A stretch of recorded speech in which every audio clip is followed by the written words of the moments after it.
So back to routine vlogs போகலாம் வாங்க. தினமும் காலையில் என்னோடய ரொட்டீன் எப்படி இருக்குன்னு உங்க கூட ஷேர் பண்ணிக்கிறேன். காலையில் எந்திரிச்ச உடனே ஃப்ரெஷ்அப் ஆகிட்டு பூஜை பண்ணிவிட்டு அதுக்கப்புறம் கிச்சனுக்கு வருவேன். Most of the days night பாத்திரம் விளக்க மாட்டேன். சண்டே நான் ஒரு மீல் பிளான் போட்டு வச்சேன். ஆனால் 2 நாள் தான் கரெக்டாக ஃபாலோ பண்ணேன். 3ஆவது நாள்லேருந்து அப்படி இப்படி மாறி மாறி போயிடுச்சு.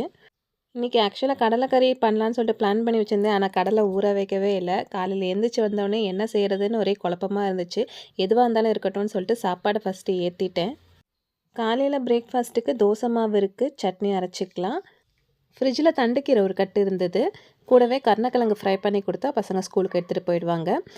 ஒரு அடுப்பில் கீரை கடையிறதுக்கு ரெடி பண்ணி வச்சுட்டு, இன்னொரு பக்கம் வந்துட்டு விஷ்வாக்கு சீக்கிரம் வேன் வந்துடும் சொல்லிட்டு அவனுக்கு கோவக்காய் சாதம் ரெடி பண்ணி பேக் பண்ணி அனுப்பிச்சிட்டேன். விஷ்வா கிளம்புற வரைக்கும் கிச்சன் கொஞ்சம் மெஸ்ஸியாக தான் இருக்கும். சஞ்சய் கிளம்பும் போது தான் கொஞ்சம் கொஞ்சம் நீட் பண்ணுவேன். சஞ்சய்க்கு டிஃபன் பாக்ஸ்லாம் பேக் பண்ணி வச்சுட்டு எனக்கும் தோசை சுட்டு சாப்பிட்டுட்டு ஆஃபீஸ் ஒர்க் ஸ்டார்ட் பண்ண ஆரம்பிச்சிட்டேன்.